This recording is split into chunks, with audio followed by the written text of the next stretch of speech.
South Indian short film festival season 2 உங்கள் திறமையை வெளிப்படுத்த ஒரு பெரிய மேடை. வெற்றியாளர்களுக்கு பணப்பரிசு.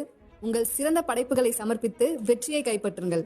இது உங்கள் கனவை நினைவாக்கும் திருவிழா. அஜித் ரசிகர்கள் எல்லாருக்குமே ரொம்ப ரொம்ப முக்கியமான ஒரு விஷயத்தை பற்றி தான் பேச போகிறோம். குட் பேட் அக்லி திரைப்படத்தை பற்றி தான் பேச போகிறோம். குட் பேட் அக்லி திரைப்படத்தோட ரிலீஸ் தேதியை படக்குள்ள சேஞ்ச் பண்ணியிருக்காங்க. அதுக்கான காரணத்தை பற்றியும் பேச போகிறோம். ரொம்ப இம்பார்ட்டண்டான வீடியோவாக தான் இருக்கும். ரசிகர்களுக்கு கொஞ்சம் அதிர்ஷ்டான வீடியோவாகவும் இருக்க வாய்ப்புகள் இருக்குது.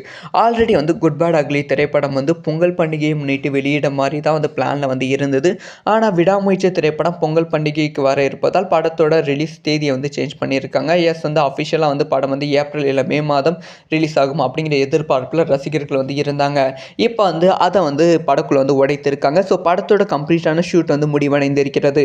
ஸோ படத்தோட கம்ப்ளீட்டான ஷூட் முடிவாகி இருக்கும்போது தயாரிப்பு நிறுவனம் ஒரு ரிலீஸ் டேட்டை கன்ஃபார்ம் பண்ணியிருக்காங்க அப்படின்னு சொல்லப்படுகிறது. அது எப்போன்னு கேட்டிங்கன்னா மே 25ஆம் தேதி.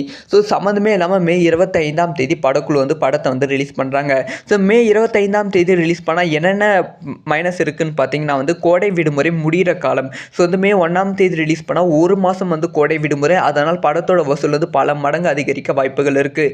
மே 25ஆம் தேதின்னு பார்த்தீங்கன்னா ஜூன் மாதம் பள்ளி கல்லூரிகள் ஓப்பன் ஆகிவிடும். அதனால் வெறும் 5 நாட்கள் 6 நாட்கள் மட்டுமே ஒரு பெரிய அளவில் வசூல் இருக்கும். பள்ளி கல்லூரிகள் ஓப்பன் ஆன உடனே வசூல் கொஞ்சம் கம்மியாக வாய்ப்புகள் இருக்குது. ஆனால் வேறு ஏதோ சென்டிமெண்ட் காரணமாக மே 25ஆம் தேதி படக்குள்ள பிளான் பண்ணிட்டு இருக்காங்க.